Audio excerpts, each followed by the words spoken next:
നമുക്കിനി ഒരു ഗ്രാമത്തിലേക്ക് പോകാം. കഥകളിയുടെ വിശേഷങ്ങളിലേക്ക് പോകാം. അതുമൂലം ആ ഗ്രാമത്തിനുണ്ടായ അഭിമാനത്തിന്റെ നേർക്കാഴ്ചയിലേക്ക് പോകാം.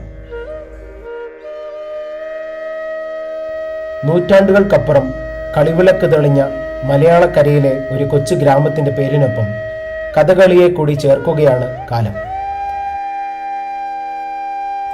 ആട്ടക്കഥയ്ക്ക് ഏറെ ആസ്വാദകരുള്ള ഗ്രാമത്തിന് കിട്ടിയ അംഗീകാരത്തിന്റെ കഥ കൂടിയാണിത്. കോഴഞ്ചേരിക്ക് തെക്കാണ് പമ്പാ നദി അതിർത്തി തീർക്കുന്ന അയിരൂർ ഗ്രാമം. കാനനവാസ സമയത്ത് അയ്യപ്പൻ വിഹരിച്ച നാട്, അയ്യന്റെ ഊര് അഥവാ അയിരൂര്. അതാണ് പിന്നീട് ലോപിച്ച് ഇന്നത്തെ അയിരൂർ എന്ന ഗ്രാമമായി മാറിയത്. കാലങ്ങളായുള്ള ആ ഒരു പേരിനൊപ്പം ഇപ്പോൾ മാറ്റം വന്നിരിക്കുന്നു. കഥകളിയുടെ 200 വർഷത്തെ പാരമ്പര്യമുള്ള, കഥകളിയെ നെഞ്ചോട് ചേർത്ത് സ്നേഹിക്കുന്ന ഒരുപിടി നാട്ടുകാരുള്ള ഈ നാട് ഇനി വെറും അയിരൂർ അല്ല, അയിരൂർ കഥകളി ഗ്രാമമാണ്.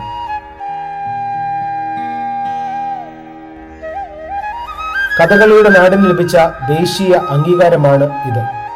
കൊട്ടാരം കഥകളി നടനായ കീക്കൊഴൂർ ശങ്കരപ്പണിക്കരുടെ ജന്മനാടായ അയിരൂർ കേരളത്തിലെ ഏക കഥകളി ഗ്രാമമാണ്.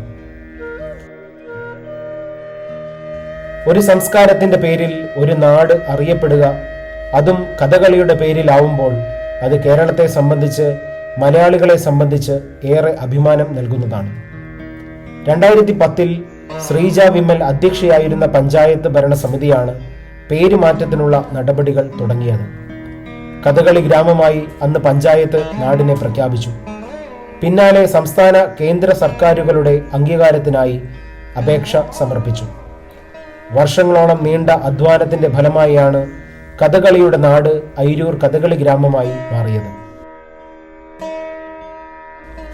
അഭിനയം, സംഗീതം, സാഹിത്യം, കഥകളിയുടെ ആത്മാവറിയുന്നവർക്ക് മാത്രമേ ആ സാഹിത്യ രൂപത്തെ മനസ്സിലാക്കുവാൻ സാധിക്കുകയുള്ളൂ.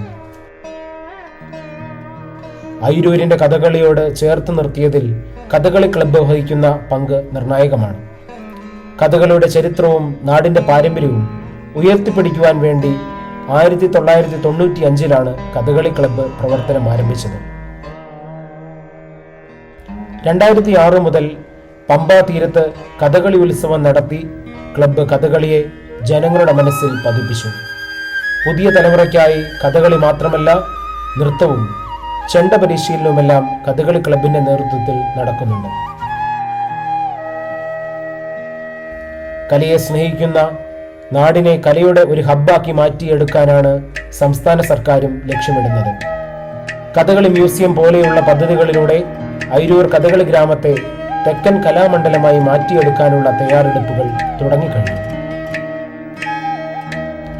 അരങ്ങിൽ ആടിയ കഥകളും അണിയറയിൽ നിറഞ്ഞ കമ്പവും ഈ നാടിനെ ഭാഷയുടെ അതിർത്തികൾ ഭേദിച്ച് കലയുമായി ഒന്നിപ്പിക്കുകയാണ്.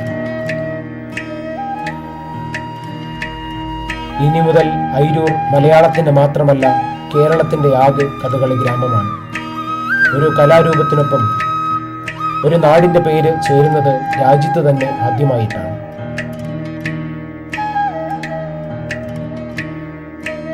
അയിരൂരിന് ലഭിച്ച ഈ അംഗീകാരം കഥകളിയെ കൂടുതൽ ജനകീയമാക്കുവാനുള്ള ശ്രമങ്ങൾക്ക് കൂടിയാണ് ആട്ടവിളക്ക് തെളിക്കുന്നത്. ഒരു നാടിന് ലഭിക്കുന്ന മാറ്റം സർവതല സ്പർശിയായ പരിവർത്തനത്തിന് അരങ്ങുണർത്തും എന്ന് തന്നെയാണ് നാട്ടുകാരുടെയും പ്രതീക്ഷ.